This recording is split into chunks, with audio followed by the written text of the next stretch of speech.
wear it on the dotted line. Let Philadelphia freedom ring and patriotic voices sing. Red, white, and blue, never give up. You represent America. Hoping and praying for a brighter day. I listen to my heart and I obey. How can I see it any other way? I'm looking at life through my own eyes.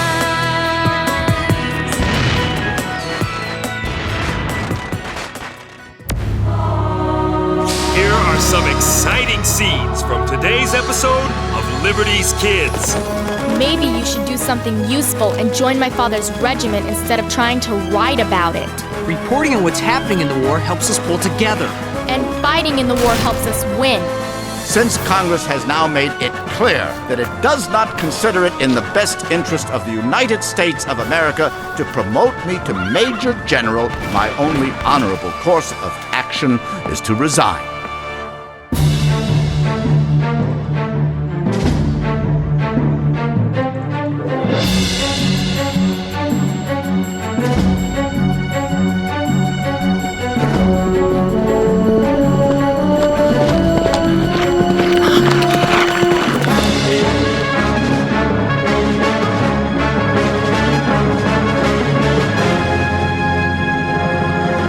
Caesar, how'd you like it if Moses forced you to write a story about some unsung hero of the revolution? What could be so great about this Ludington guy? I'm glad you agree with me. Come on!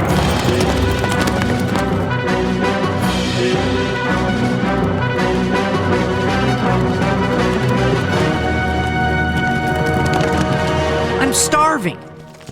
I hope dinner's on the table. Stop right there. State your business. This must be the wrong house.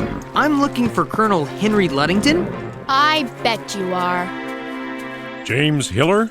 Yes? Welcome. I'm Henry Ludington. This is my daughter, Sybil. Good to meet you, Mr. Hiller. Likewise, I'm sure.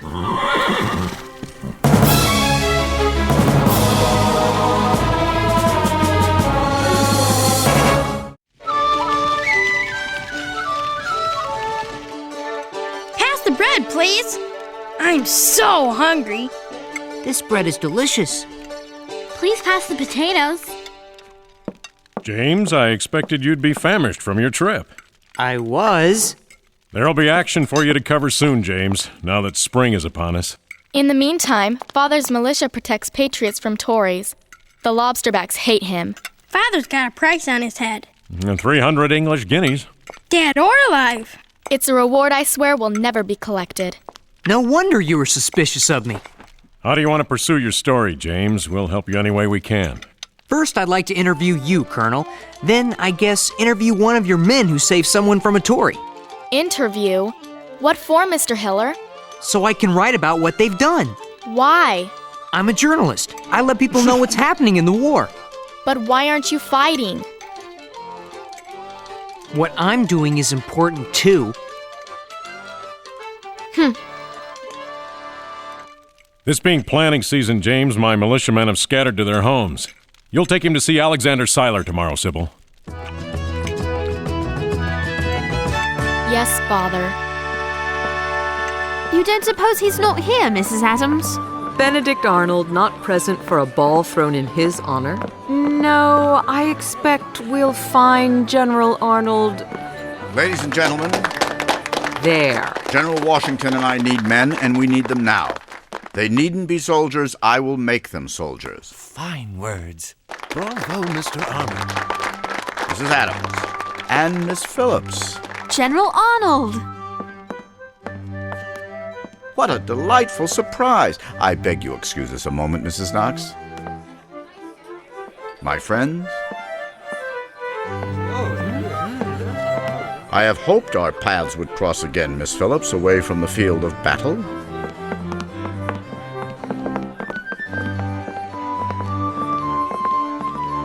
I'm afraid Sarah's told me of the disrespect you received from our own soldiers at Fort Ticonderoga. We took the fort, ma'am. Nothing else mattered. Mrs. Knox, I've been looking all over for you. Where do you expect fortune to take you next, General?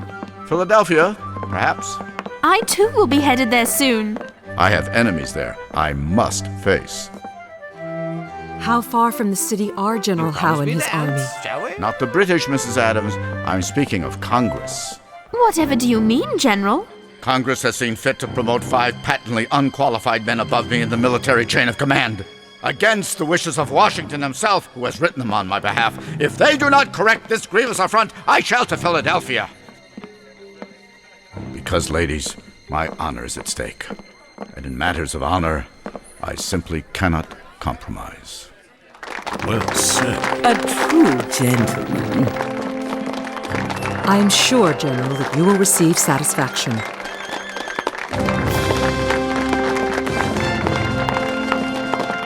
There must be a mistake. Of course Congress will show its appreciation for the work you've done for your country. Miss Phillips, tomorrow I leave for New Haven in the house of my sister Hannah. Oh, My friend, it is on the way to Philadelphia. I would be honored if you would be our guest there. Then, if you wish, you might accompany me to the capital. I think it's a wonderful idea. What do you say? I would be delighted, General, if you will permit me to write your story for Dr. Franklin's Pennsylvania Gazette. Mrs. Knox! And what about that dance, eh? I suppose that would be acceptable.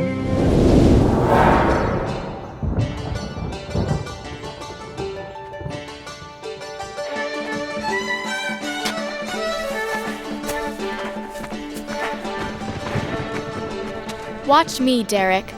Under 2 fingers of loosely packed dirt. There, you're helping feed your family. Sorry. What's wrong, Mr. Hiller? This is boring. There's no story here. Then maybe you should do something useful and join my father's regiment instead of trying to write about it. I don't need you to tell me how to be useful. Obviously you do.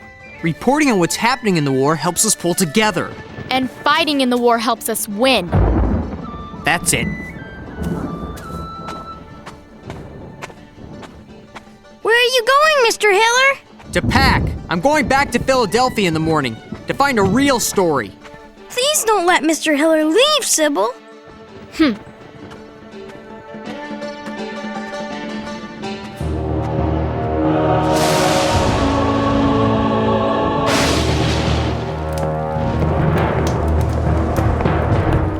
Since Congress has now made it clear that it does not consider it in the best interest of the United States of America to promote me to Major General, my only honorable course of action is to resign from the Continental Army. Dearest Hannah, please have my uniform pressed by morning.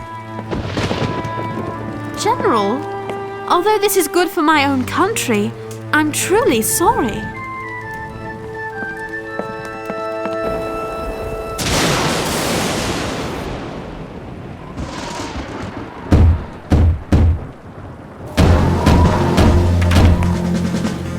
General Arnold? Yes? 1,500 redcoats are landed at Campo Point. A bunch of Tories are with them. General Worcester thinks they're heading for Danbury. Tell Worcester I am coming. General, may I come along to report on... Stay here.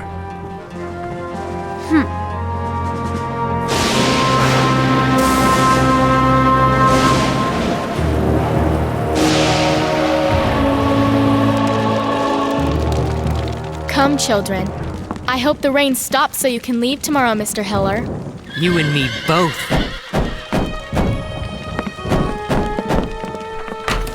Lobsterbacks, Colonel, running wild in Danbury. Come in and get dry.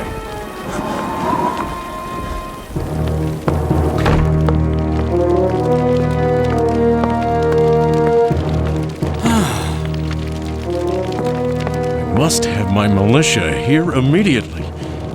But who will gather them? I'll gather them. It's a 40-mile loop in the dark and rain, Sybil. You're just a girl. You must stay here to lead them when they arrive. We have no choice. It's the only way, Father. I wish, my dear, you weren't right. How do I get to Danbury?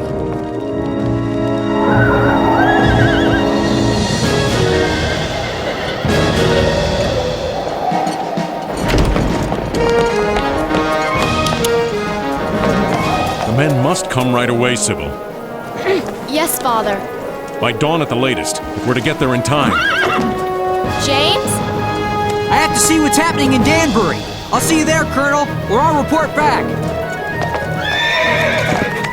Be careful, Sybil. I will, Father. You too, James.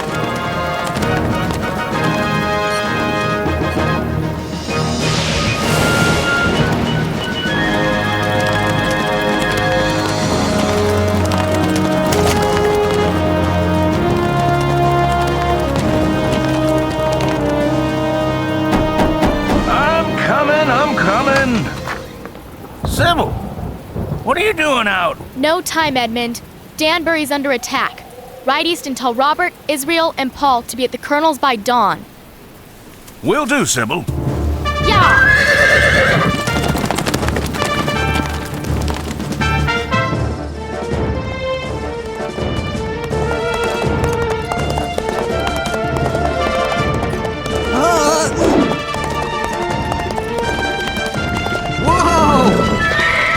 Easy, boy! Oh, no!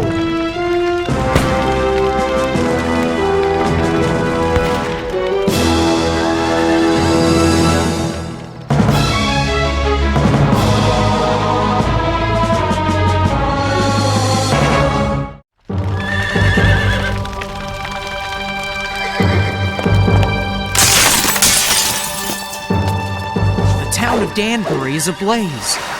No, truly, not the whole town. The Redcoats are sparing Tory homes. How do they recognize those homes? In the Bible, the story of Passover tells how the Israelites marked their doors so the Lord would know to spare their firstborn. The Tories of Danbury have painted stripes on their chimneys.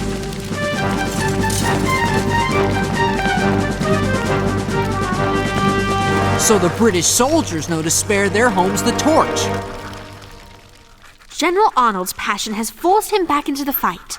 It is a passion for freedom shared by so many of his countrymen. But Benedict Arnold's is a passion for more than freedom. It is a passion for honor and for glory. Maybe even for battle itself. Not content with setting fire to their homes, the British insist on terrorizing the citizens of Danbury, too. Ready? Take aim!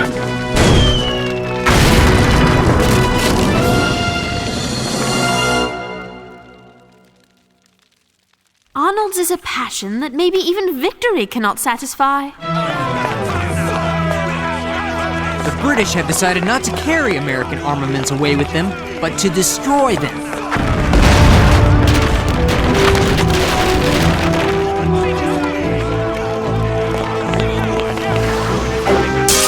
Yes, they can destroy our arms, but surely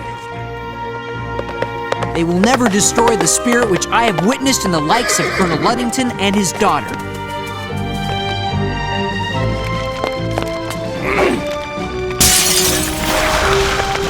I've got to warn the Colonel!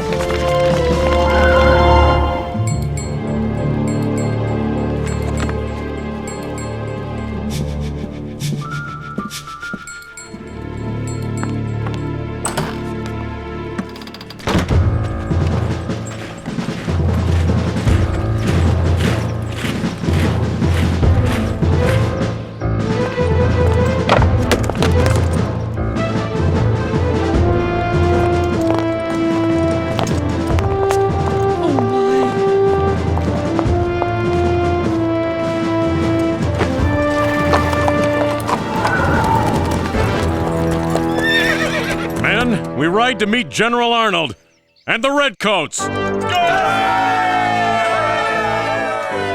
James, I know you want to report on this action, son, but we need your horse. Yes, sir. Come, friends. Let us repay the British for their wanton destruction of our neighbors' property, homes, and lives. We must meet Arnold before the lobsterbacks reach the coast. Hyah!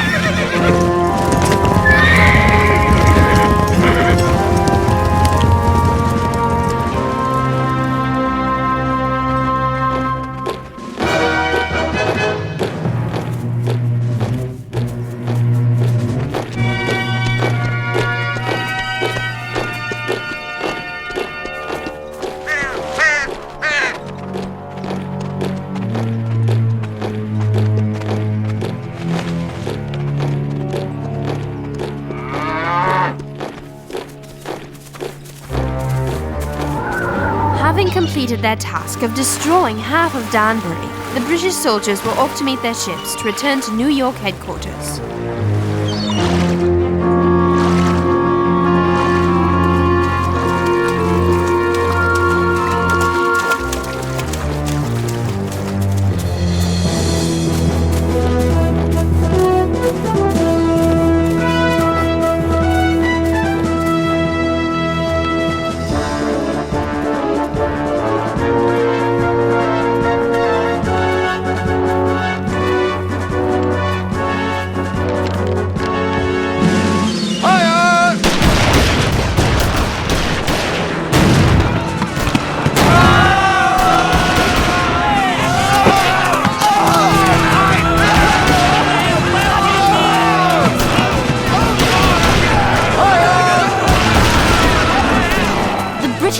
Take Danbury.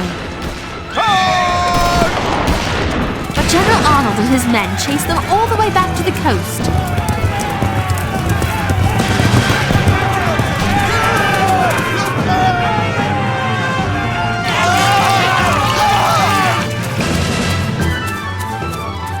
Only the arrival of the Royal Marines saved His Majesty's soldiers from complete destruction. General Arnold led his soldiers in the rout and nearly perished in the process. Let Congress dare deny the General his promotion now. Yet will I bring one plague more upon Pharaoh, and upon Egypt. Afterward he will let you go hence. Pardon me, James, but your dispatch from Danbury is stirring. Thank you, sir. I came to write a story about unsung heroes of the Revolution, and got more than I bargained for. I should say so. I feel quite as if I witnessed these awful events myself. I want my readers to be as angry as I was when I was in Danbury. Maybe it'll help them realize how important our fight for freedom really is. James, I expect it'll do just that.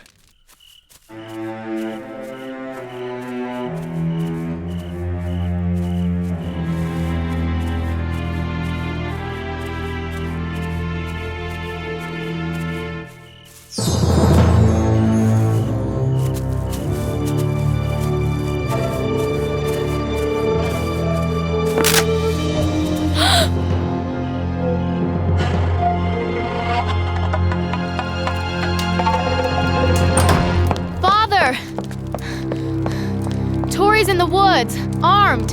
How many? About 20. 20? They're surrounding the house. The reward for capturing you. Run, Father, run! Children, upstairs. You two girls, James, I'm going to face them. I'm not going. I know how we can get an entire regiment into the house right now.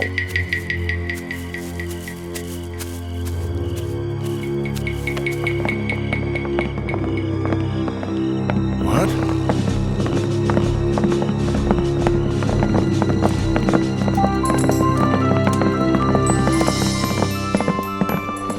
How many? Too many.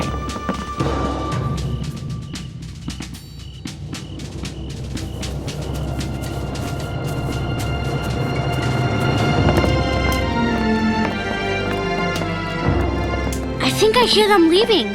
Keep marching. We might have to do this all night, just to be sure. I said they'll never get you, Father. Miss Ludington? Yes, Mr. Hiller? You know that story I'm writing about unsung heroes of the Revolution? Yes, Mr. Hiller? With your permission, I would like to write it about you.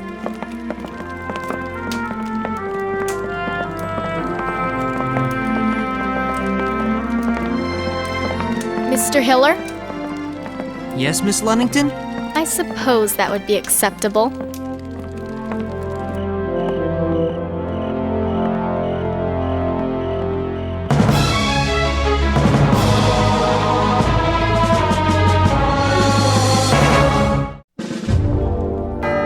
Although you, the Congress, have finally seen fit to promote me to the rank of Major General, you have failed to return to me the seniority my actions merit.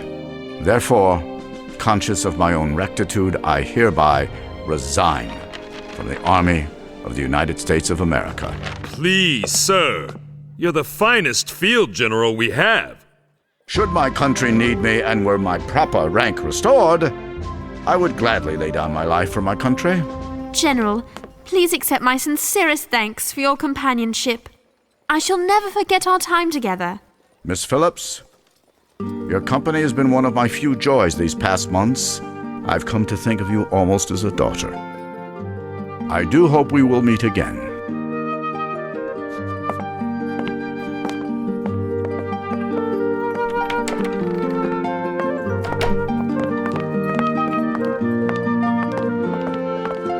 I fear for my friend, Moses. General Arnold, why? Sometimes I think he's destroying himself with his own bitterness and anger. Hello, all. James! Mon ami! Hi, Sarah. It's so good to see you, James. I've read your dispatches. You and I nearly crossed paths in Connecticut. That's some fine work you've been sending us, James. Thanks, Moses. Wait till you see the story I'm working on now. Is it a story of a great military hero like Sarah is about General Arnold? No, Henri. It's about a different kind of hero. And I can finally call her a friend.